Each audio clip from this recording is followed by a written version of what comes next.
Básicamente la idea aquí es hablar tanto de síntesis como de planeación para conseguir el objetivo de sustentabilidad para procesos químicos. Y básicamente, obviamente, si vemos la motivación, obviamente pues hay interés, una necesidad creciente de diseñar sistemas de energía que sean sustentables, así como cadenas de suministro completas, ¿no? Ahora, ¿qué significa eso en el contexto de ingeniería química? Yo creo que aquí el énfasis son estos dos puntos. Uno que tiene que ver con tratar de reducir o minimizar el uso de energía. El otro va a ser concentrarlos en el área de agua. No digo que sea esto exclusivo, pero son obviamente áreas en donde, como vamos a tratar de ilustrar, pues hay la posibilidad de tener un impacto. La otra parte importante aquí, el análisis de ciclo de vida, y eso lo vamos a ilustrar en la última parte de la plática. Entonces, el objetivo aquí principal es cómo desarrollar enfoques basados en optimización para diseñar y planear sustentables. Y básicamente, en gran parte, yo diría, desde el punto de vista modelado, pues el reto es cómo desarrollar modelos que sean efectivos, problemas de programación matemática, en los cuales, una vez más, los temas que vamos a tocar son temas de agua, de energía y cadenas de suministro. Entonces, empezando primero por la parte de motivación, lo que se muestra aquí en esta figura, como pueden ver, es en regiones distintas del mundo el cambio de uso de energía entre el 2004 y el 2030. Entonces pueden ver cómo, por ejemplo, en el caso Norteamérica, Europa, pues es relativamente modesto, 25-18%. Por ejemplo, aquí Latinoamérica estamos hablando de un 85%. ¿Sí? Después, en el caso de África también es sustancial, pero los más grandes, por ejemplo, China es 100%, o sea, el doble de aumento de energía. Y en el caso de la India estamos hablando de más de 100%. ¿Sí? Entonces, por cierto, no sé bien a dónde apuntar a esa pantalla, pero bueno, lo hacemos indistintamente. Pero bueno, el punto es cómo suministrar toda esta energía. Entonces, obviamente, hoy en día muchos de los energía viene obviamente de combustibles de origen fósil. El problema ahí que se presenta son emisiones de CO2 que en los últimos 20 años pues, han tenido un aumento muy notable. Si miran la gráfica, en gran parte viene tanto por carbono como por petróleo. Gas natural bastante menos y de hecho también, por ejemplo, producción de cemento, que es un emitor bastante grande. Entonces, esa es una de las otras consideraciones principales, cómo tratar de reducir las emisiones de CO2. Entonces, y esta es una gráfica que había presentado yo también en la mañana, una de las formas de tratar pues, de reducir CO2, aquí si vemos tecnologías alternativas, biomásica, la solar o viento, por ejemplo, obviamente la emisión es mucho menor, sobre todo que el carbono o inclusive que el gas. Entonces, el punto importante aquí, desde el punto de vista de diseño, es cómo hacer que estos sean económicamente atractivos. Ahora, aquí también había mencionado en la mañana, el reto que existe es que el petróleo no se está acabando. De hecho, había mencionado yo también cómo entre el 2000 y el 2010 ¿sí? Ha habido un aumento de 25% de las reservas probadas. ¿sí? Entonces, en Estados Unidos hubo un tiempo, se hablaba mucho de que el petróleo ya va a dejar de producirse, hay que pensar en otra cosa, no ese es el caso. ¿sí? Y el otro caso que había mencionado era el del shale gas, ¿no? Donde había comentado que se predice pues una producción del 50% para el año 2035. Y aquí en esta gráfica se ve el aumento en el noreste de Estados Unidos, donde hay una buena parte de concentración del shale gas. Y también, se las enseñé en la mañana, nada más para recordarnos, que el caso de shale gas, sobre todo en Estados Unidos, ha tenido mucho impacto. Es el segundo país después de China en cuanto a reservas. Sus vecinos, Argentina, tienen también bastante, el depósito de Vaca Muerta, como probablemente sabrán, pero Chile también, de hecho, tiene un buen número de depósitos, creo que he entendido más bien la parte del país, del sur del país. Entonces, esto abre una nueva pues, posibilidad, pero al mismo tiempo, si pensamos en sustentabilidad, el dilema que se presenta un poco aquí es decir, bueno, vamos a tener gas, en parte es mejor que el carbono, pero obviamente el gas también sigue emitiendo CO2, entonces, ¿qué podemos hacer? Entonces, había mencionado también la cuestión del agua, porque vamos a ver ese problema en concreto, donde ya hay lugares en el mundo donde hay escasez, aquí en Estados Unidos, en África, en Asia, y se estima que para el año 2025, 2/3 de la población mundial va a tener problemas de acceso al agua. De hecho, muchos economistas o gente predice que el agua va a ser en cierta forma el petróleo del futuro desde el punto de vista estratégico.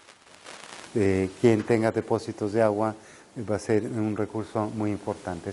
Entonces, la pregunta aquí es, ¿qué podemos hacer como ingenieros químicos, sobre todo desde el punto de vista de optimización, para poder contribuir a procesos de tipo sustentable? Entonces, vamos a cubrir aquí los siguientes temas. Primero voy a hablar de redes de agua, donde el objetivo principal es reuso, recirculación de agua y su uso en la optimización simultánea.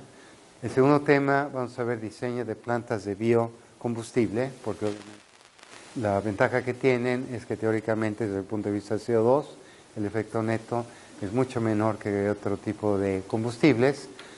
Y vamos a ver en concreto en el caso de shale gas, un punto también importante relacionado con el agua, que es toda la parte de gestión de agua, porque es un problema complicado desde el punto de vista que se necesita mucha agua en poco tiempo. Y vamos a terminar con diseño óptimo de cadenas de suministro. Primero, el caso de integración de gasolinas con etanol y el otro para redes de producción de hidrógeno. Hidrógeno es otra de las posibilidades que se presenta como fuente alternativa de energías. Entonces, empezando primero por el tema del agua, un sistema convencional es como el que vemos aquí en esta figura. Uno toma agua que viene, por ejemplo, del río. Esa agua viene siendo tratada y esa agua, que se llama entonces agua fresca, se utiliza típicamente en unidades de proceso, puede ser en cambiadores, puede ser transferencia de masa.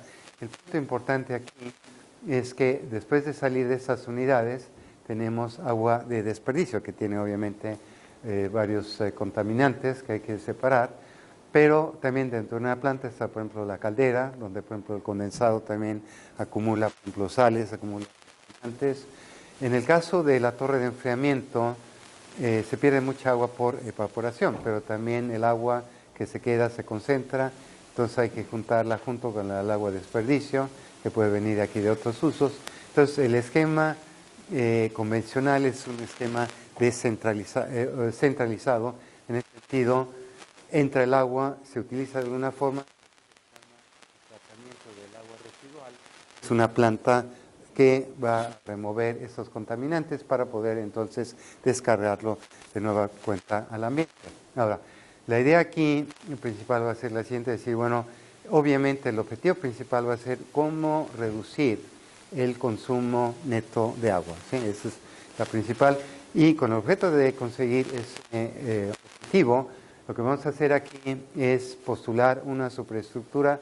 La superestructura tiene 4 módulos principales: la unidad de proceso, tenemos del otro extremo la unidad de tratamiento, que puede ser, por ejemplo, filtración, tratamiento biológico, membranas, etcétera, y esos otros 2 módulos, el zinc, que es depósito, ese sería, por ejemplo, la torre de enfriamiento, porque entra el agua que se pierde al ambiente por evaporación, pero podemos tener una fuente de agua también en un proceso. Por ejemplo, si yo separo agua, que es muy común, por ejemplo, en un proceso de tipo biocombustible, entonces puede haber una fuente de agua. Entonces, la idea aquí es tomar un cierto problema, identificar cuántos módulos de proceso, cuántos depósitos, cuántas fuentes y cuántas unidades de tratamiento potencialmente puede haber, y entonces interconectarlas de todas las formas posibles. Aquí lo que presento, lo que se llama el freshwater, el agua fresca, entra este triángulo en donde esa agua puede ir dirigida o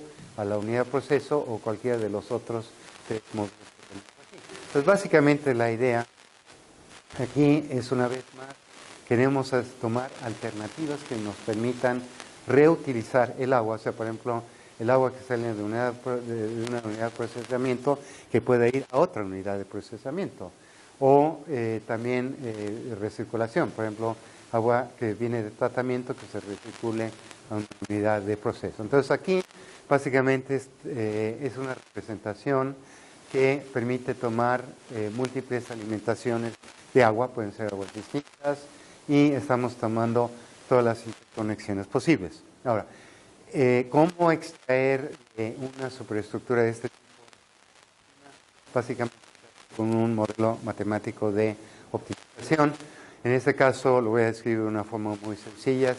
NLP significa aquí programación no lineal, M significa mixta, es decir, con variables discretas. ¿Y qué significa? Bueno, significa lo siguiente, vamos a tomar el caso NLP, variables flujo y concentración. Entonces, las restricciones son de masa. Aquí cuando nos referimos a términos bilineales, significa que hay el producto de flujo por concentración, que al ser bilineal puede dar lugar a óptimos locales. Entonces tenemos también balance sobre proceso, tratamiento. Aquí en este caso vamos a utilizar modelos muy sencillos, que son de hecho de tipo lineal, y todas esas restricciones que se aplican a la superestructura.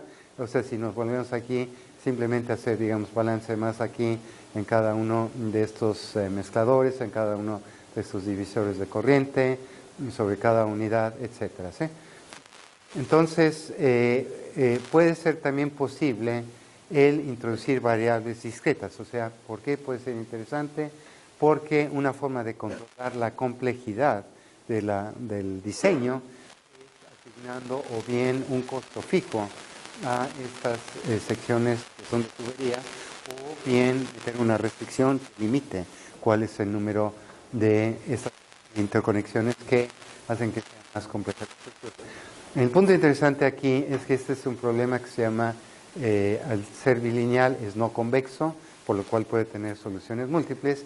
Y aquí en este caso lo interesante es que este problema se puede resolver a globalidad óptima, ¿sí? Es decir, existen métodos para resolverlo a óptima.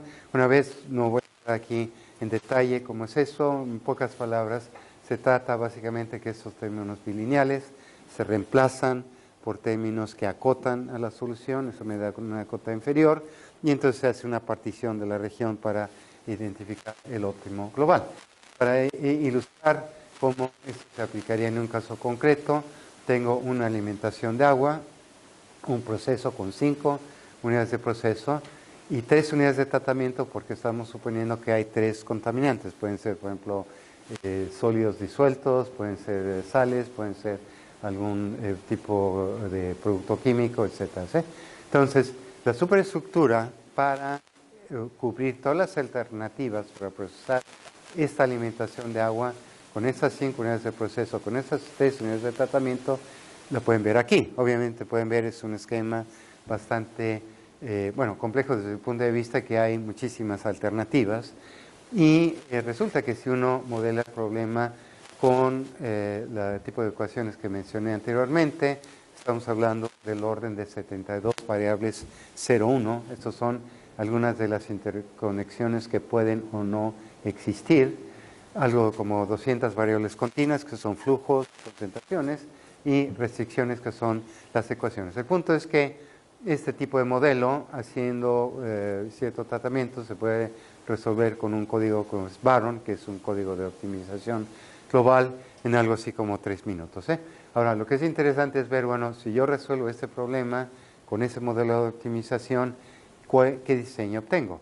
Ahora, lo que es interesante aquí también, por cierto, también obviamente este es un sistema pues bastante más complejo que el que habíamos visto antes, y hay que tomar en cuenta que obviamente desde el punto de vista tal vez de control puede ser también un poco más difícil, pero lo importante aquí es ver el potencial, y el potencial es que este tipo de diseño que estamos mostrando aquí consume 40 toneladas por hora de agua, a comparación del sistema convencional que estaría consumiendo 300 toneladas por hora. Entonces estamos hablando factor de más de 7, ¿sí?, de reducción, que obviamente pues, es bastante importante.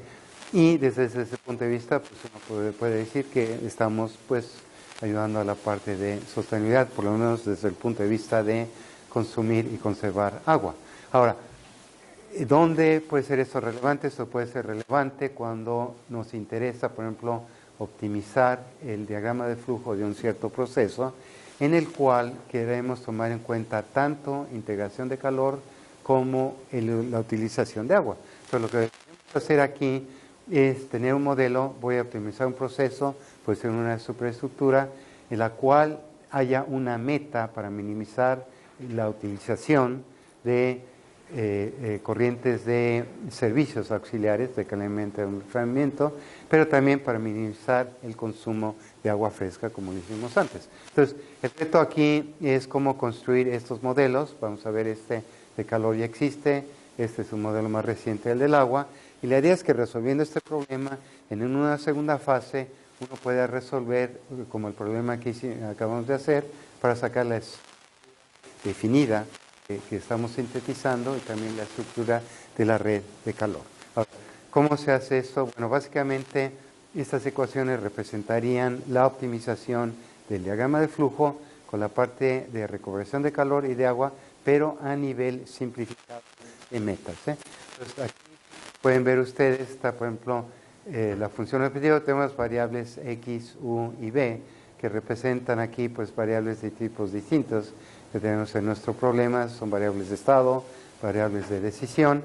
El punto importante aquí es que las ecuaciones representarían todo lo que sería el proceso, o sea, los balances de masa, el reactor, las columnas de destilación, y las desigualdades serían especificaciones, digamos, de producto.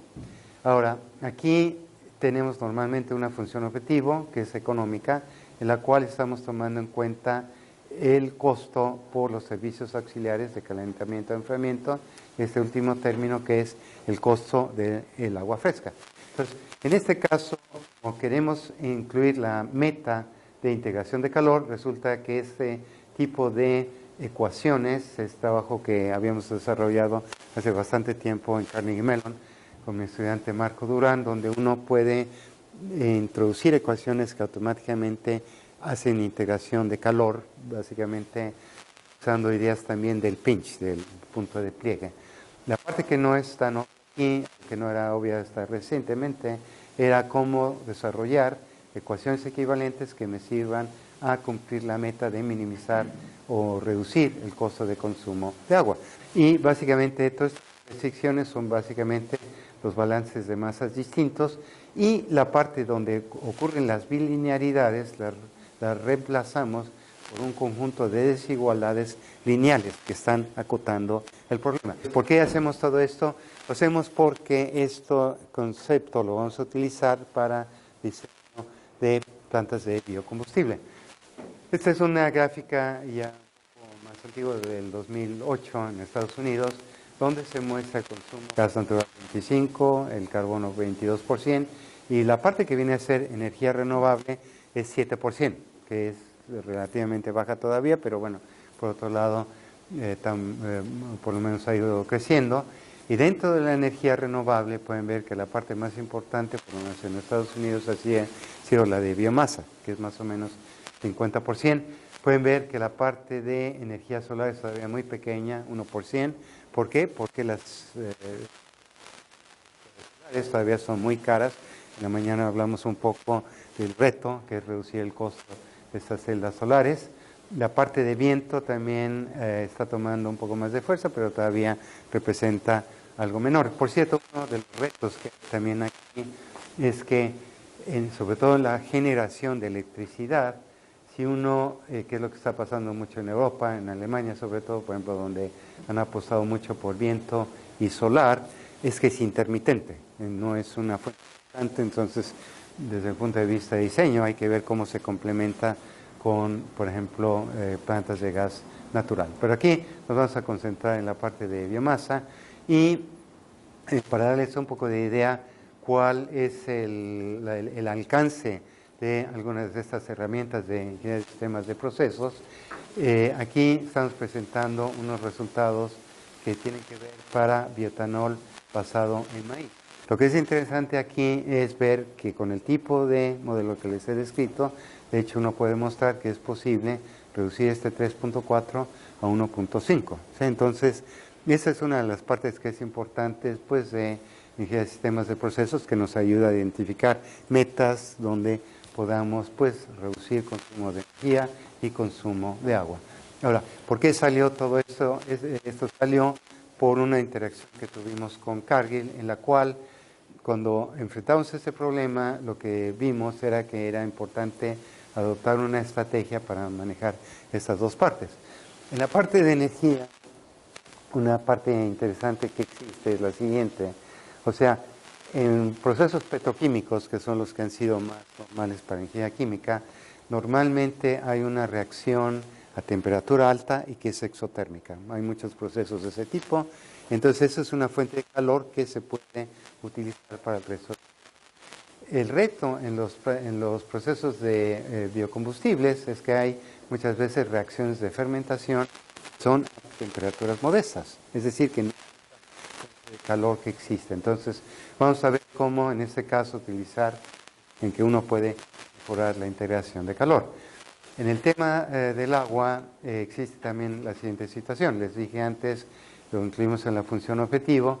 En el caso de Estados Unidos, por lo menos, el costo del agua es todavía muy bajo. Sí, de hecho, si uno lo contabiliza en la función objetivo, normalmente no representa más que 1%. Pero la otra parte que viene aquí, que es ya la parte que se concentra, la columna de rectificación nos lleva a un azeótropo donde todavía es cierta cantidad de agua. Entonces, para poder utilizar etanol como combustible, tiene que tener prácticamente una cantidad cero de agua, muy, muy pequeña. Entonces, la única forma, como el azeótropo nos pone un límite de cuánta agua se puede separar, normalmente aquí en este caso se utiliza una malla molecular para obtener el etanol en forma anhídrica, que entonces se puede utilizar como combustible. Entonces, lo interesante aquí fue el caso que nos presentó Cargill, donde decía, bueno, tenemos esta planta, tiene 60 millones de galón por año, y la preocupación principal era la parte de energía. El costo de vapor era 21 millones de dólares por año, el costo de producción a $1.50 por galón, ¿sí? que era lo que estaba el etanol.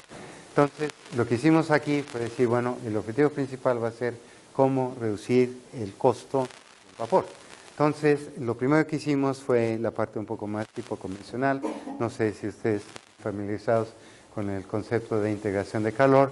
Aquí estamos graficando temperatura contra calor y la curva en azul significan las corrientes frías que requieren calor y las rojas son, la curva roja aquí, son las corrientes calientes que están despidiendo calor. Entonces, obviamente, de lo que se trata aquí es tratar de tener la mayor integración posible.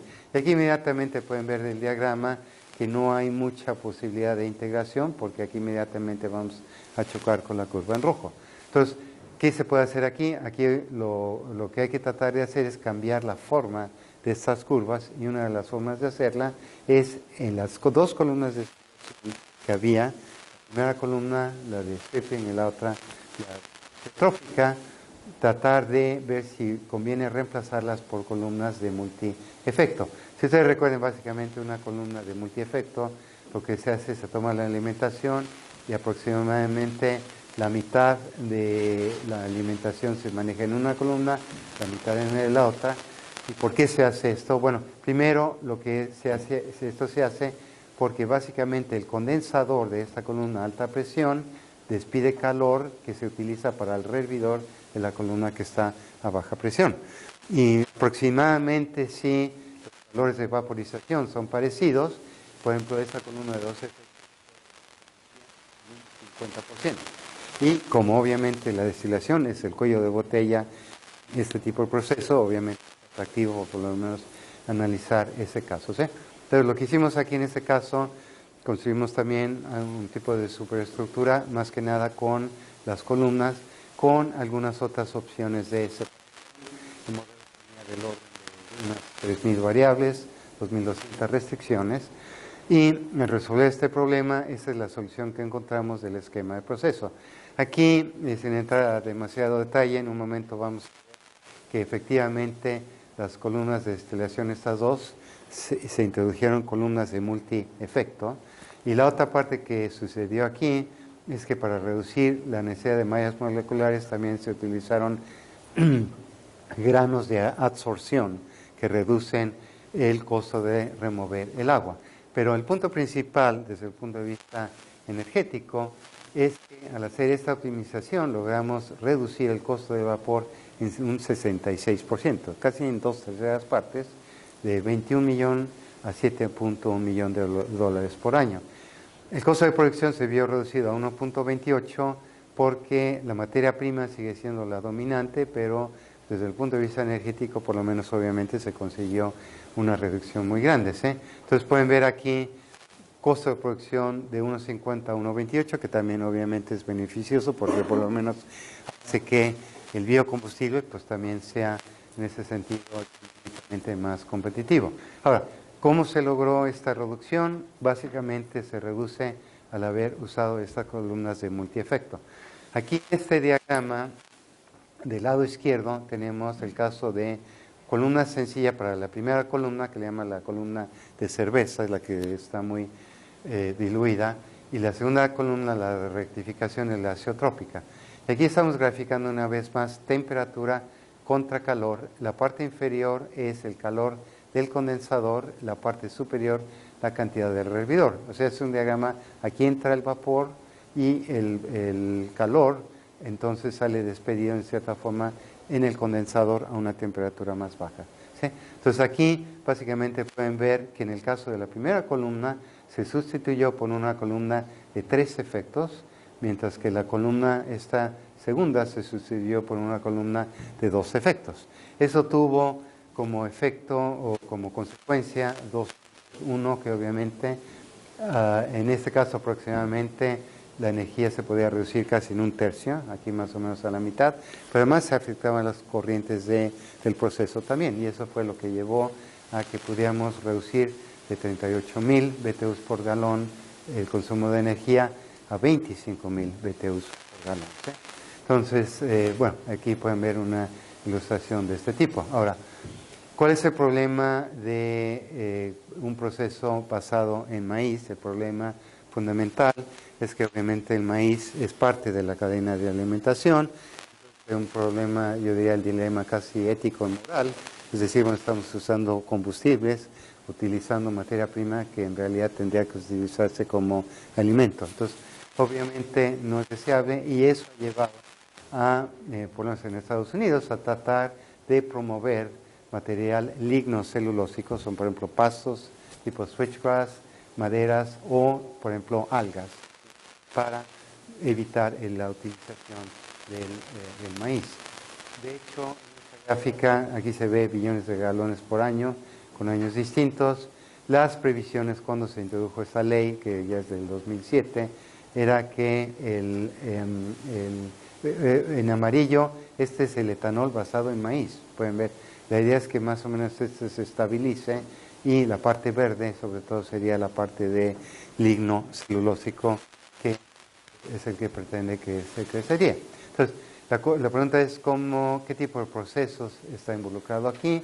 Pues hay 2 rutas básicas. Una es la termoquímica, que es gasificación. Aquí lo que se hace, se toma una alimentación, puede ser madera, puede ser pastos, lo gasificamos, que lo cual significa estamos produciendo gas de síntesis, que es CO, y este CO y hidrógeno, o se fermenta con bacteria o catalítica tipo Fischer-Tropsch, y eso se produce etanol y ya se recupera como producto parecido al caso del maíz.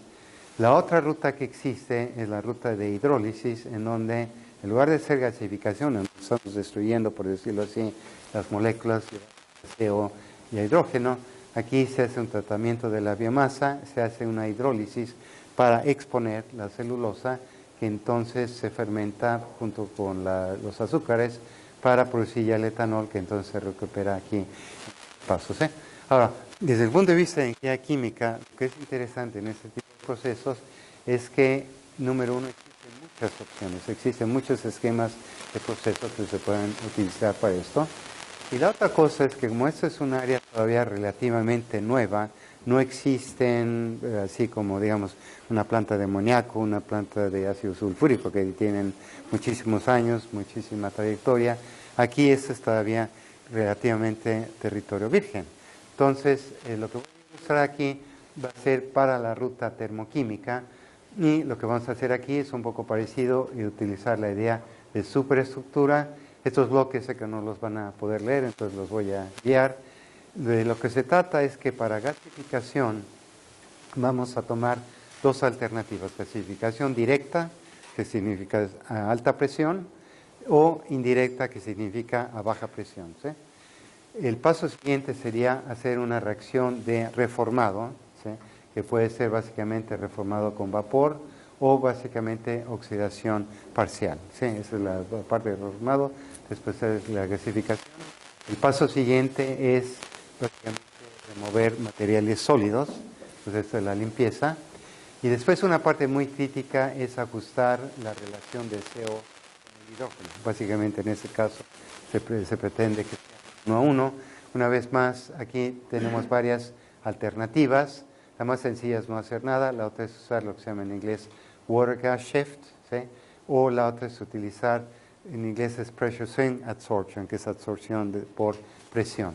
Dadas todas esas opciones, ¿cuál es el mejor esquema de proceso? Entonces hacemos lo mismo, modelamos el problema con variables continuas, con variables discretas, y se resuelve ese problema de optimización. Y aquí en este caso, ese es el esquema que arrojó el modelo de optimización. El modelo de optimización pidió hacer gasificación directa, hacer reformado por vapor y utilizar aquí pressure swing para separar algo de hidrógeno para mantener la relación 1 a 1. Y aquí se removió el CO2 primero con pressure swing y después seguido por monoetanolamina para reducirle la carga. Y en este caso se seleccionó la ruta catalítica, no la de fermentación, sino la catalítica para producir el etanol, ¿sí? Pues aquí, primero, tamaño modelo del orden de 7.000 a 8.000 variables y ecuaciones. Es un modelo de tipo no lineal. Y aquí viene la distribución de costos. Básicamente pueden ver la materia prima en azul, pues es bastante grande, dominante, es casi del orden de 40%. El equipo también representa una parte importante. Y aquí este sería la parte de servicios auxiliares. Lo que es interesante es que aquí, este es el costo anual, 68 millones de dólares al año. Pero lo que es interesante es que el consumo de energía en ese proceso es el décimo que el de bioetanol, empezando por maíz. La otra cosa que salió muy interesante de este proceso es la separación de hidrógeno. Este hidrógeno es bastante puro. Hidrógeno es obviamente un producto valioso que se puede integrar con refinería, se puede vender. Y en este caso, este es el costo de producción de etanol, 71 centavos por galón. Pero si tomamos en cuenta el crédito que yo puedo vender este hidrógeno, resulta que el costo neto se reduce a 42 centavos por galón. Lo que es interesante es que eso nos ha llevado a una cosa un poco irónica, que uno podría casi arguir que lo que tenemos aquí es una planta que produce hidrógeno como producto principal y produce etanol como producto lateral, que no es exactamente lo que pretendíamos desde el principio, pero es un poco también nada más para ilustrar pues el valor que tiene de construir superestructuras, optimizarlas, etcétera, ¿sí? Bueno, desde el punto de vista del consumo de agua, regresando al caso de etanol a partir de maíz, pueden ver hay que remover sólidos, disueltos, algunos orgánicos, y esto viene a ser la estructura de la red de recuperación de agua. Y aquí este es el consumo del agua fresca, que nos lleva a un consumo de 1.5, que si recuerdan mencioné que uno podía reducir de 3.4 a 1.5, fue donde salió. En el caso de maíz fue posible demostrar que es posible reducir bastante el consumo del agua. Lo interesante es que el caso de termoquímico del lignocelulósico que acabamos de ver aquí, pueden ver cómo el agua fresca, el consumo, aquí por cierto removemos también sólidos, removemos más que nada orgánicos, no tanto los disueltos, pero aquí se requiere un poco más, por ejemplo, de la torre de enfriamiento, y eso lleva al hecho de que el consumo de agua en este caso es mayor, es 4.2 que el de maíz. Entonces, un poco el compromiso, el trade-off que existe es que el lignocelulósico es más eficiente en energía, pero utiliza más agua. Tuvimos de hecho una relación con una compañía de bioetanol que estaba interesada en integrar el etanol con gasolina. En Estados Unidos, en el momento cuando uno compra gasolina, por ley, 10% tiene que tener por ley, digo, para promover el uso de etanol. Entonces, este fue un trabajo que hicimos, de hecho, en cooperación con la gente de Plapiqui. Básicamente, el problema que se planteó era más bien de cómo diseñar una cadena de suministro para integrar el etanol con la gasolina. Entonces, aquí a la izquierda tenemos, por ejemplo, varios sitios de cosecha, ¿sí? Hay que decidir dónde los vamos a tener. Después, dónde instalar las plantas de etanol. La idea es mandarlo a un centro de distribución. Y ahí lo que se puede hacer es o bien de refinerías, como estas dos aquí, tomar gasolina y hacer la mezcla. Puede ser, aquí nada más por ilustración tomamos 10%, 30% y 85%. ¿Sí? Y la idea aquí es que o bien mandamos ya esas cantidades establecidas, o se manda también a las estaciones de gasolina donde ahí mismo se hace el blending, la mezcla. ¿Sí? El problema aquí es identificar, digamos, en un lugar qué regiones serían mejor para hacer este tipo de inversiones, y el otro, pues básicamente cuál es la configuración óptima de la red. Entonces aquí en este caso, el problema de lo que trata es lo siguiente. Tomamos como estudio de caso el estado de Alabama en Estados Unidos. Lo dijimos, bueno, la materia prima pueden ser o residuos de madera o pasto, que se llama en inglés switchgrass. Pasto, ¿sí? Los productos son estos tres mezclas de 10, 30, 85. Transporte puede ser tren, puede ser tubería. Tecnologías tomamos la bioquímica, termoquímica o una híbrida. Y el costo total pues incluye costo de inversión, costo de comprar la gasolina, distribución, transporte, producción, etcétera. ¿Sí? O sea, el costo total. Ahora, aquí lo que estamos presentando, pueden ver para darles idea, es un problema grande que involucra más de 100.000 variables, 100.000 variables continuas, restricciones y 1.400 variables 0,1. Para hacer la decisión, se instala o no se instala, digamos, una alternativa. Y aquí está el mapa. Las estrellas aquí azules son lugares potenciales para las plantas de etanol. Una puede estar aquí en Illinois, 3 en el mismo estado de Alabama, o aquí, digamos, el estado de Nueva Orleans. En amarillo son centros de distribución, y aquí en los triángulos son las refinerías. Esta sería en Texas y esta sería en Luisiana. ¿Sí? Entonces, como pueden ver, es un problema de tipo más bien, obviamente, global. Y en este caso, como es global, estamos aproximando el costo total de las plantas, porque no estamos metiendo al diseño detallado. ¿Sí? Entonces, y aquí pueden ver también que las plantas de etanol, una de ellas, de hecho, está en el estado de Illinois. La explicación es que está relativamente cerca de la cosecha, así no hay que transportarlo a una distancia larga, mientras que las otras plantas están en Alabama, pero relativamente cercana a los centros de cosecha. Estos son los centros de distribución, y aquí la gasolina viene suplida o distribuida por una refinería en el estado de Luisiana. ¿Sí? Entonces, lo que es interesante es ver cómo se distribuye el producto. Entonces, aquí pueden ver que, por ejemplo, el centro de distribución, primero aquí de Luisiana, satisface el suroeste del estado de Alabama. El segundo satisface más bien el sureste.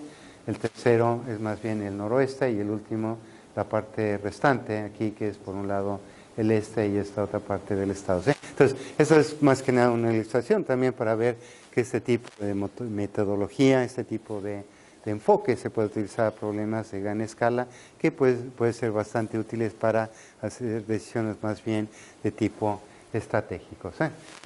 Entonces, esa es la parte que quería presentar de biocombustibles. Ahora quiero presentarles algo con respecto a lo del shale gas, que también hablamos brevemente en la mañana. Y aquí básicamente, para recordarles, se trata de lo siguiente. El gas está atrapado normalmente a 2-3 mil metros de profundidad en una capa que consiste de unas rocas. Entonces, la tecnología hoy en día lo que hace es perforar, ¿sí?, hasta aquí abajo, y cuando se llega aquí, la perforación es horizontal. Entonces, una parte que es muy importante, este tema del gas también es un poco controvertido. Entonces, el agua que se utiliza aquí para fuente de agua potable, es muy importante que esta construcción sea muy sólida y con capas adicionales para prevenir la contaminación a esa agua, ¿sí? Entonces, en ese sentido es muy importante que desde el punto de vista de construcción haya esa característica. Entonces, lo que hace es que una vez que ya está construido y se ha hecho esta perforación, entra el tema de la parte del agua. Entonces, se prepara el sitio, se hace la perforación, y esta parte de completion es básicamente donde entra ya el tema de agua. Meter el agua a muy alta presión, con arena y con algunos surfactantes, para que se libere el gas que está atrapado aquí en las rocas. Ahora, ¿qué es lo que pasa con esa agua? Resulta que aproximadamente, normalmente 20%, algo así, es lo que llaman en inglés el flowback water, esa agua sale, ¿sí? O sea, 80% se queda, 20% sale casi inmediatamente. Entonces, la idea aquí es que uno puede reutilizar ese agua enviándolo a una unidad de tratamiento de aguas con el objeto de ser reusada. Ahora, hay también la opción, que ambientalmente no es muy deseable, pero se hace mucho, en Texas, es la cuestión de llevar el agua a un lugar donde simplemente se entierra en un depósito, ¿sí? Entonces hay esa alternativa también. Entonces, lo que es interesante aquí es el hecho de que hay que suplir el agua. Este pozo puede durar 20, 40 años, pero únicamente son 3 meses que hay que poner el agua y ya después se quita. Quiero mencionar también que el trabajo ese que hicimos, lo hicimos con una compañía pequeña, Houston Carrizo, porque es otra característica en shale gas. No son necesariamente las grandes compañías Exxon, Shell, las que están metidas. Hay muchas compañías que son más bien pequeñas que están metidas en esta industria. Entonces, una cosa que es un desafío importante es la cantidad de agua que se utiliza aquí. Y para darles una idea, se requieren entre 20,000 litros de agua por pozo. Entonces, es una cantidad enorme, pero en un tiempo muy pequeño. Ahora, como les digo, mucha de esa agua se queda ahí y va saliendo en el tiempo de la vida del pozo. Pero si uno mira, comparándolo con otras fuentes de energía, en realidad no es tanto el consumo, porque por ejemplo, el consumo de shale gas es del orden de 1.3 galones por millón de BTU, ¿sí?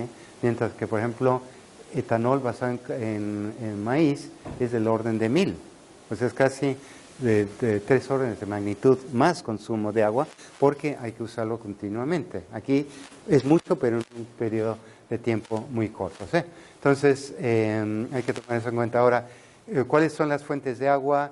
Bueno, obviamente pueden ser, como tengo aquí, vimos el caso del ríos, pero también se está viendo utilizar fuentes no convencionales, como pueden ser aguas que salen de minas, o inclusive se está hablando, por ejemplo, como viene aquí, ya hay lugares donde se trata de sustituir el agua por propano, ¿sí? Usar el propano, que tiene el mismo efecto para liberar el gas. El problema que hay, sobre todo en el caso de agua, pues hay que tomar en cuenta la disponibilidad con las estaciones. También entra la parte legal, uno simplemente no puede extraer el agua sin tener un permiso previo, etcétera. Entonces hay ese tipo de complejidad. El problema que consideramos es el problema óptimo, cómo programar la fracturación de los pozos y al mismo tiempo la adquisición del agua. Entonces aquí el problema consiste, tenemos varias fuentes de agua, algunas de ellas, vamos a ver, hay datos históricos. Well path significa los sitios donde se hace la perforación. Puede haber algunas restricciones de fechas y también restricción de cuánto equipo puede hacer la perforación. Entonces el problema es determinar básicamente cuándo vamos a hacer la perforación y por lo tanto la fractura, y el número de etapas significa el rate con el cual puede ser a una velocidad más alta o una más baja, ¿sí? Y el objetivo aquí que se tomó era determinar aquel programa, aquel schedule que minimice el costo de transporte de agua. Era básicamente el objetivo, y tomar en cuenta ya sea o camiones o tomar en cuenta tuberías, ¿sí? Entonces aquí, bueno, tenemos varias suposiciones, pero pasando primero al problema, a la cuestión de la adquisición. Hay dos fuentes principales que normalmente se presentan. Una se le puede llamar una fuente robusta. Este es básicamente un río grande que normalmente está más o menos fuera de la zona donde se hace la perforación y en donde no hay otra más que utilizar camiones o pipas, ¿eh? La otra fuente son fuentes intermitentes. Estos son ríos pequeños, en inglés se llaman creeks, en donde la ventaja, por un lado, podemos usar pipelines, pero son intermitentes porque se presenta el siguiente problema. Este es el perfil histórico, en amarillo sería más o menos el promedio, del agua que está disponible, digamos, en un río pequeño cerca de esa perforación, para poder extraer el agua. Entonces pueden ver aquí, por ejemplo, esta parte amarilla que está debajo de esta línea, durante este tiempo no puede extraer agua del río, ¿sí? Entonces eso implica, una vez más, desde el punto de vista logístico, que tenemos que tomar en cuenta que hay estos periodos donde no vamos a poder disponer de esa agua, ¿sí? Bueno, entonces el objetivo, una vez más, minimizar el costo de transporte. Lo que hemos hecho aquí es utilizar un modelo, está basado en un modelo que se desarrolló en el Imperial College, y los recursos aquí serían cuánto equipo está disponible para poder hacer las perforaciones. Por cierto, tengo que mencionar un desarrollo tecnológico interesante debido, es que hoy en día cada uno de estos pads uno puede perforar normalmente hasta 20 pozos en direcciones distintas. El objetivo de eso es para reducir el impacto sobre el terreno, así no se tiene que distribuir, ¿sí? Entonces aquí como estados viene a ser el agua, puede ser la fuente robusta que la vamos a llevar por camiones, o la fuente intermitente que es la que va a ser por tuberías, ¿sí? Entonces básicamente, teniendo esta representación, viene a ser, por decirlo así, parte de una superestructura. Hay que determinar, como está aquí abajo, digamos, si yo tengo dos equipos disponibles, decidir cuándo voy a hacer la fracturación de cuál de los pads, y tomando en cuenta tiempos de transferencia entre el uno y el otro. Y aquí hay que introducir también variables 0,1 para decidir cuándo se inicia la actividad. Aquí una vez más, nada más en palabras, voy a resumir el modelo. Estamos minimizando el costo de bombeo que viene para la pipeline y el costo de transporte por camión. Las restricciones principales aquí son simples balances de masa, el uso de agua, lo que se acumula en cada uno de los pads. Y aquí estas restricciones de secuenciación son restricciones de tipo de programación de scheduling que aseguran que no haya sobrelapamiento, porque yo no puedo hacer tareas al mismo tiempo si tengo, por ejemplo, un solo equipo, ¿sí? Entonces hay que meter ese tipo de restricciones. Y hay restricciones de fechas, ¿sí? Entonces aquí una vez más, este es un problema mixto lineal. Vamos a ver que son problemas también bastante grandes. Y aquí en este caso, lo que hicimos una vez más con esta compañía Carrizo, tomamos una región en Pensilvania donde había 14 de estos well pads. En cada uno de ellos se podían perforar hasta 9 pozos. Y tomamos 540 días, ¿sí? Y con un equipo de perforación. Entonces aquí en este caso, lo que estamos comparando, el schedule heurístico es lo que la compañía utilizó, porque utilizamos datos de algo que ya habían ellos hecho y queríamos comparar con nuestro modelo. El MILP es la solución de nuestro modelo. La parte que no fue demasiado sorprendente es que el costo del modelo MILP es menor, 13.3 millones contra 15.7 millones. Es decir, obviamente hay un ahorro importante de tipo económico. Pero lo que fue en realidad más interesante fue el costo de transporte por camión. El modelo MILP lo redujo de 5.8 millones a 568,000. De hecho, un orden de magnitud. En un orden de magnitud se redujo, lo cual hizo que en lugar de requerir 14,000 viajes de camión, se redujo a 1,350. Desde el punto de vista ambiental tenía la ventaja, el CO2 por transporte también se reducía en un orden de magnitud. Entonces esa fue la parte interesante. Con respecto al modelo, brevemente pueden ver 36,000 variables 0,1, 150,000 continuas, 40,000 restricciones, se resuelve en algo así como 20 minutos con una optimalidad de 4.2%. Pero lo que es interesante es preguntarse por qué es lo que hizo que se pudiera hacer esta reducción de costo y sobre todo la reducción de los viajes por camión. Y todo se explica básicamente por el programa de perforación. Vamos a ver aquí, primero lo que estoy mostrando, impoundment significan los depósitos que están enfrente del well pad, ¿sí? Entonces estoy mostrando dos de ellos. Y aquí la línea negra en zigzag es el nivel del río pequeño que está junto a ese well pad. Entonces es lo que está disponible en el río. Y en azul es el perfil que utilizó esta compañía Carrizo, el amarillo es el que arrojó el modelo de optimización. El heurístico, bueno, sigue de A a G. Aquí hay un intervalo donde no se hace perforación porque coincide más o menos con lo del verano y aquí se sigue perforando. El modelo de optimización primero cambia la secuencia, no empieza con A, empieza con E, etcétera, pero más importante tiene un gap mucho mayor aquí. ¿Y por qué tiene ese gap mayor? Porque lo que hace, y eso explica por qué esas curvas están más altas, es porque mientras sigue extrayendo agua de los ríos pequeños y lo va acumulando para que una vez más pueda volver a retirar agua, pueda seguir haciendo el fracturing, ¿sí? Pero entonces aquí un mensaje interesante, creo que interesante, es cómo ver en este tipo de problema la cuestión de logística es sumamente importante. Uno podría arguir, obviamente estamos usando aquí también algunos conceptos que son en cierta forma de ingeniería industrial, problema de scheduling de programación, pero por otro lado tiene la ventaja que obviamente es una aplicación que sí atañe mucho a ingenieros químicos, porque estamos hablando de gas de tiza, shale gas. Entonces, para terminar aquí, el último tema es cadenas de suministro de hidrógeno. Esto fue trabajo con Gonzalo Guillén, que ahora está en Manchester, anteriormente en Rovira y Virgili en España.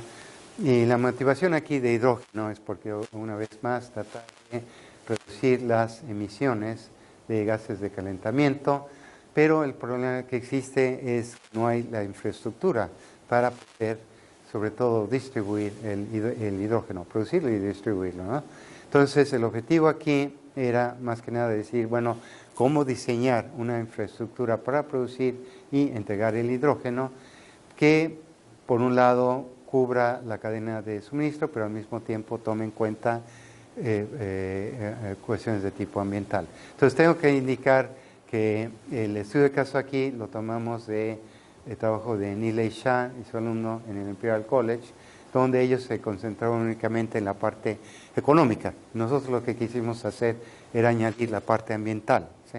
Entonces, básicamente aquí lo que hizo fue lo siguiente, dijimos, bueno, ¿cuál es el problema? El problema es que tenemos una demanda de hidrógeno, hay información de inversiones, información de qué tecnologías se pueden utilizar, y básicamente aquí queremos determinar cuál sería la estructura óptima de esta cadena de suministro, tomando en cuenta el costo y el impacto ambiental.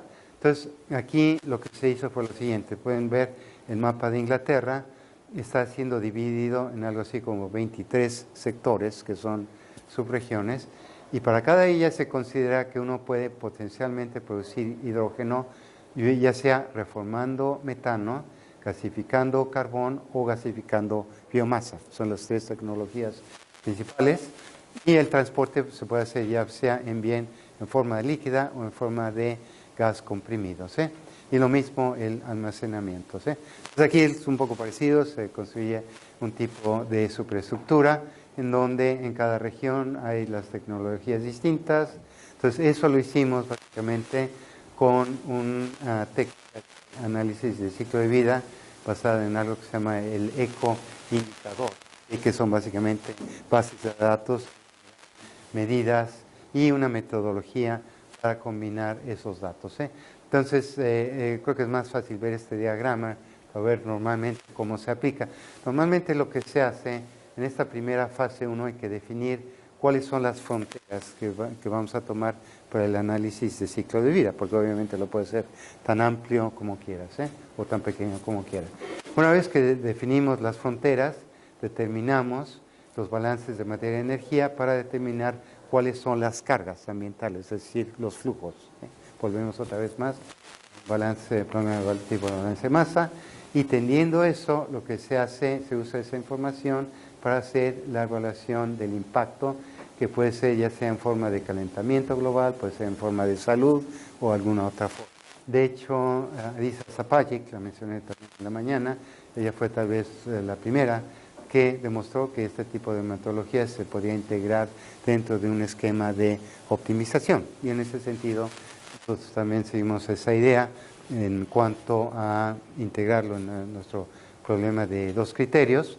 Y aquí, básicamente, cómo se evalúa la parte ambiental, nos concentramos en una medida que era calentamiento global. Básicamente, la idea aquí, se calculan las emisiones por inventarios, entonces, digamos, aquí está toda una cadena de suministro, desde que se abastece el material hasta donde se consume, y el LC se refiere a la carga del material. Entonces aquí pueden ver estos coeficientes, por ejemplo este primero se refiere al coeficiente de producción, viene a ser, por decirlo así, el daño que produce ese flujo, este viene a ser por el almacenamiento, y este viene a ser por transporte. PR y Q son básicamente flujos que están dentro del modelo, y lo que se hace normalmente es el DAM, en inglés es damage, sería el daño, de alguna forma evaluar el daño. Una de las medidas que se han hecho para relacionar calentamiento global con la parte de salud es lo que llaman Disability Adjusted Life Years. Significa cuántos años en promedio estamos pagando, por decirlo así, por contaminar, o cuántos años estamos ahorrando por reducir emisiones de CO2. Entonces, es una combinación lineal de las cargas de materiales que tenemos. Entonces, el problema se formula de esta forma: estoy minimizando el costo, el TDC, estoy minimizando la función de daño, el damage, y aquí en ese caso, si graficamos costo contra impacto ambiental, esta curva representa lo que se llama la curva Pareto óptima. Entonces, claro, hay que tener en cuenta cuando uno desarrolla esos diagramas, la solución no es única y alguien tiene que decidir qué es lo apropiado. Y muchas veces eso se hace en base pues a la forma de estas curvas, y vamos a verlo en un momento en el ejemplo. Entonces, en el ejemplo que se aplicó en el caso de Inglaterra, esta es la curva de costo contra impacto ambiental, que era el daily, y pueden ver aquí, esta es la solución de costo menor, el punto A. El punto A, todo el hidrógeno se genera reformando el vapor, es decir, se utiliza metano, se reforma para producir hidrógeno. Y a medida que vamos mejorando la medida ambiental, aquí por cierto, el 1 significa que en promedio está afectando en un año a la salud de la gente tener ese tipo de tecnología. 0 sería neutral, y a medida que va siendo negativo quiere decir que estamos sustituyendo algo nocivo por algo que es más benigno. Entonces, a medida que nos vamos moviendo a la izquierda, pueden ver cómo aparece gasificación de biomasa en B. En C ya es totalmente todo biomasa. Después, de hecho, hay un salto aquí, sigue siendo biomasa, pero en lugar de transportarlo como líquido, se transporta y se almacena en forma de gas. Entonces, viendo esa curva de este tipo, uno podría arguir que con una reducción, o más bien un aumento de costo relativamente, entre comillas, modesto, uno puede tener un buen reducción de impacto ambiental. En cambio, por ejemplo, de aquí a esto, aquí hay un salto enorme. Entonces, si quiero ir a que esta tecnología, puedo reducir un poco más el impacto ambiental por un costo que es prohibitivo. Entonces, es un poco la idea de utilizar este tipo de curvas. Lo que es interesante aquí es también analizar los dos extremos, el punto A y el punto E. Si utilizamos qué está involucrado, el punto A, donde es el mínimo costo, es el sistema que es más centralizado, porque hay menos plantas, todas son de reformado de vapor y hay mucho transporte para satisfacer a los mercados. Por otro lado, el de menor impacto ambiental, casi todo es en realidad básicamente biomasa, son todos esos cuadros y pueden ver muy pocas fechas, significa que hay muy poco transporte. Es un sistema mucho más descentralizado, donde hay más bien manufactura distribuida. ¿Sí? Entonces, una vez más, espero este ejemplo muestra pues cómo podemos utilizar este tipo de herramientas para este tipo de problemas. Y bueno, con eso llegamos al final, nada más para concluir. Espero que con lo que haya presentado pues se haya visto cómo podemos utilizar programación matemática, que es en realidad optimización, para modelar problemas en los que se tomen en cuenta algunas consideraciones de sustentabilidad. Eso lo vimos en el caso de biocombustibles, la parte de energía y de agua, que lo importante es que nos dan metas. Obviamente, tomar en cuenta que muchas veces es necesario hacer pruebas de planta piloto para validar los resultados, porque obviamente estamos utilizando modelos que son muchas veces aproximados, pero por lo menos lo importante es una forma de obtener estas metas. El otro punto viene en el caso del shale gas, como el manejo de agua es de importancia muy grande, la parte de logística, y los ejemplos de cadenas de suministro, donde también pues, hay un impacto muy importante desde el punto de vista de sustentabilidad. ¿Sí? Entonces, con eso les agradezco su atención y cualquier pregunta con mucho gusto. ¿Sí? Ok, gracias.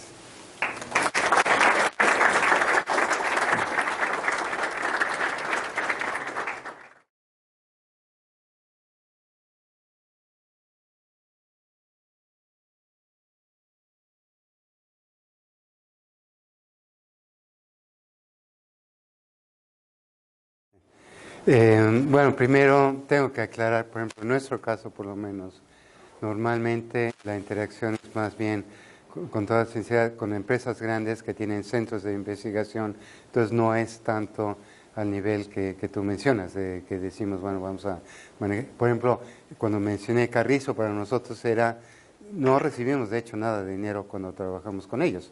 Trabajamos con ellos porque queríamos aprender sobre el tema. ¿Sí? Ahora, pero ya en concreto, la pregunta que dices tú, creo que hay un enfoque, un approach que es interesante, que lo propugnó un profesor de la Universidad de Massachusetts, Jim Douglas, que le llaman screening preliminar. Es decir, que es importante, si es posible, evaluar, antes de hacer un estudio muy detallado, cuál es el potencial de ahorro, sin tener que entrar en un detalle tremendo. Entonces, existen algunos enfoques basados en energía de procesos para hacer este tipo de evaluación. Porque si uno puede hacer ese tipo de evaluación, decir, bueno, potencialmente ustedes pueden ahorrar tanto, sí, nosotros podemos hacer el estudio en detalle, pero puedo ofrecer por lo menos un estimado de cuál sería el potencial. Esa es una herramienta importante. Entonces, Jim Douglas lo que hizo, desarrolló un enfoque que se llama descomposición jerárquica. Y el primer bloque con el que empieza le llama single input, single output, una entrada, una salida, y es simplemente decir, independientemente de la tecnología que utilicemos, de qué equipo vamos a utilizar, viendo simplemente la relación de productos con la materia prima, conversiones totales y análisis a ese nivel, qué potencial hay. ¿Sí? Ahora, la idea es que si a ese nivel uno determina que el potencial es pequeño, se mata el proyecto y se acaba. De hecho, en cierta forma, por ejemplo, una industria que necesita mucho de ese tipo de trabajo es la industria farmacéutica. Si uno se pone a desarrollar, investigar cada uno de los medicamentos posibles, es carísimo. Entonces, a ellos les interesa, como dicen, lo más pronto posible matar un proyecto, acabarlo para demostrar que no es factible. ¿Sí? Entonces, en general, yo diría, ese es un principio que puede ser útil. ¿Sí? Ahora, el otro, que no sé bien cómo se maneja aquí en Chile, es obviamente, no sé si hablas a nivel de individuo, a nivel de universidad, a nivel de empresa que ofrece el servicio. ¿A qué nivel sería? Quería saber muy bien cómo lo hacían ustedes, si a través de su institución ofrecían algo.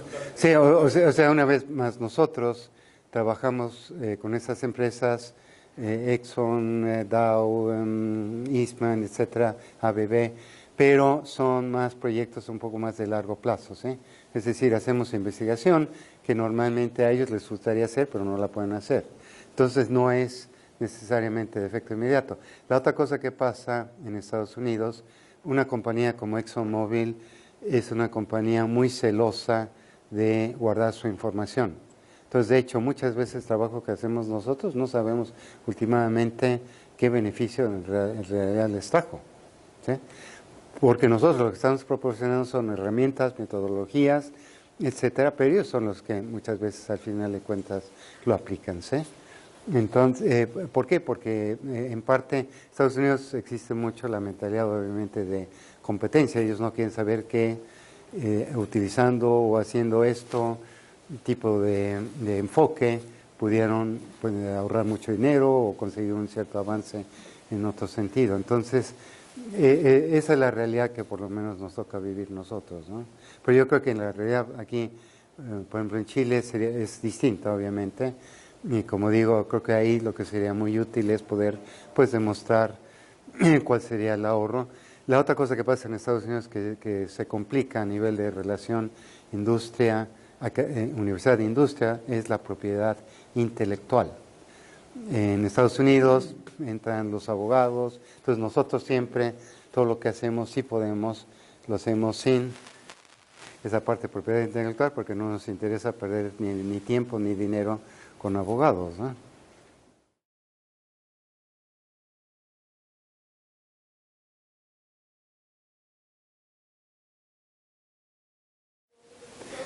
Bueno, varía, ¿me entiendes? O sea, por ejemplo, en concreto, lo que hicimos para Cargill, yo diría en total cerca de un año, tal vez. O sea, desde que recibimos la información, lo pudimos entender y nosotros pensar, bueno, qué alternativas podemos utilizar, implementar el modelo. Digamos, eso fue del orden de un año, ¿no? A ver qué otro proyecto de aquí, por ejemplo, el de la cadena de suministro de gasolina con etanol, que fue con un estudiante de Soledad Díaz en Plapiqui. Él estuvo con nosotros 6 meses, ¿sí? Entonces, antes de venir, él ya tenía información y claro, él terminó en realidad el trabajo completo en Argentina, en el sentido también de escribir la publicación. Entonces, yo diría un año es un buen número, pero hay problemas que llevan más tiempo. O sea, por ejemplo, con ExxonMobil hemos trabajado en problemas de infraestructura de extracción de petróleo en el mar y ahí a veces han sido años que se han requerido para poder desarrollar algunos de estos modelos, ¿eh? Ahora, hay otros casos que son tal vez de los más rápidos. Yo diría el de manejo de agua de shale gas. En parte, sí, yo diría también fue del orden 10, 12 meses por lo menos, ¿sí?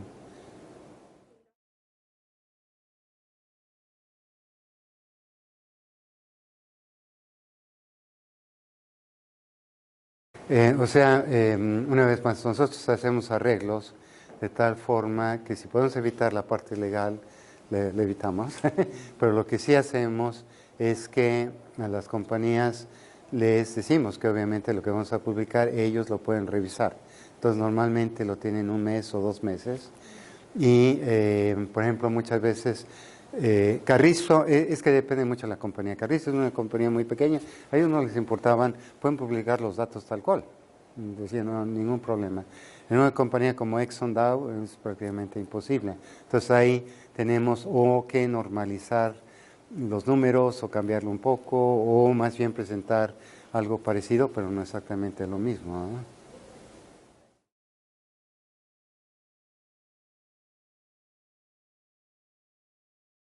Número uno, obviamente creo que cada vez más herramientas computacionales son indispensables. O sea, por ejemplo, en el caso de diseño de procesos, por poner un ejemplo, un simulador como Aspen o parecido a Aspen, pues es la norma, ¿no? O sea, si uno va a la industria, uno sabe que va a tener que utilizar una herramienta como Aspen.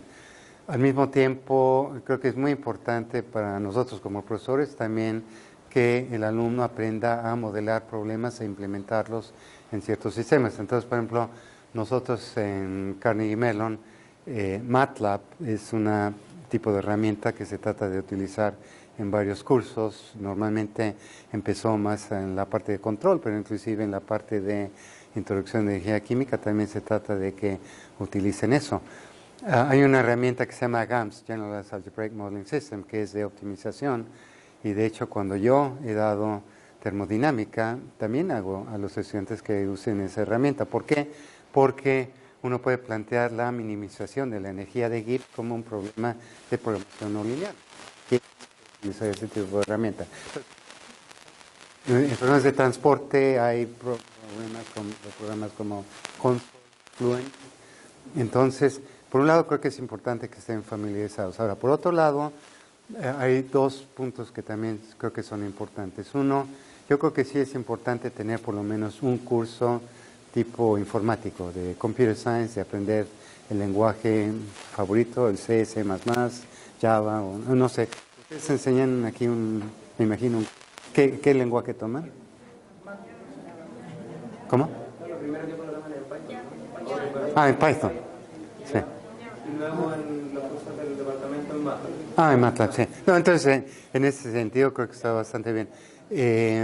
Pero la otra parte que creo que se está perdiendo un poco, que sería importante, es más entender también un poco los métodos numéricos que están detrás de estos paquetes, porque si no, uno está usando algo como una caja negra, algo falla, uno no tiene ni idea por qué, cuál es la fuente de la falla. Entonces, yo creo que por lo menos algo general a nivel de conocimiento de métodos numéricos es importante, resolver ecuaciones lineales, no lineales, resolver ecuaciones diferenciales, por lo menos la forma más sencilla, programación lineal, en fin, todo eso está automatizado, pero creo que no es bueno no entender un poco qué está detrás de eso, ¿no?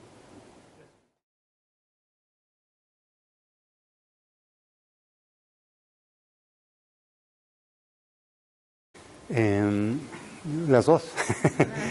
No, las dos por lo siguiente. O sea, uno, obviamente, a nivel, o sea, obviamente no lo mencioné eso aquí tampoco, pero uno de los fines que uno tendría sería diseñar procesos que produzcan, ¿cómo se dice?, desperdicio mínimo o cero, que no tengan emisiones, etcétera. Entonces, ¿cómo se puede conseguir eso? Se puede conseguir nada más entendiendo un poco la tecnología y por lo tanto conocimiento de tipo de operaciones unitarias.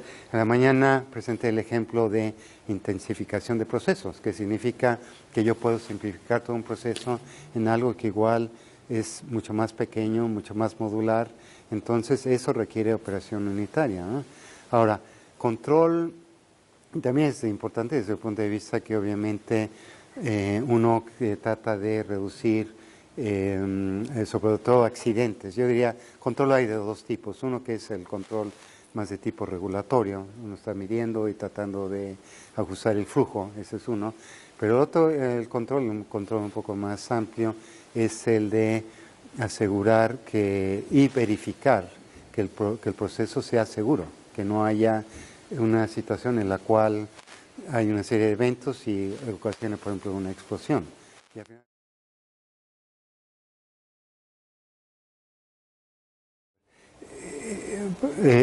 prácticamente todos han sido siempre tipo proceso, tengo que entender. Bueno, un proyecto una vez, hace muchos años, me llamaron de Deutsche Bank, un banco, porque querían aprender de programación no lineal mixta. Y entonces hicimos un poco modelos que eran más bien de tipo financiero, eso puede ser un ejemplo. Pero yo creo que la pregunta que haces tú es interesante por lo siguiente, de que una tendencia que sí hemos visto en empresas como son ExxonMobil, Dow, Praxair, Air Products, es la idea, sobre todo en ese campo de modelación matemática, optimización, tener un conjunto más de tipo interdisciplinario, en el sentido tener tal vez gente de optimización, por ejemplo, ingeniería industrial y ingenieros químicos, porque se complementan en el sentido siguiente. El problema, un ingeniero industrial probablemente en Estados Unidos por lo menos sepa o haya profundizado más en métodos de optimización o técnicas de descomposición, etcétera. Pero el problema que normalmente tienen ellos es que no tienen el conocimiento del proceso más de tipo físico, ¿sí? Cosa que es la ventaja que tiene el ingeniero químico. Entonces, lo que hemos visto mucho son estos grupos donde hay dos tipos de gente, porque yo creo que, pues tengo que decir, en el centro que tenemos, una de las actividades que tenemos que le llamamos Water Optimization, dentro de ingeniería química, 3 o 4 profesores. Hay 2 profesores más que son de Operations Research, que están en la escuela de Business, y 2 profesores de ingeniería industrial, uno que está en Lija y otro que está en Pitt, ¿sí? Entonces, esa sinergia que muestras o que mencionas, creo que es importante tenerla, ¿no?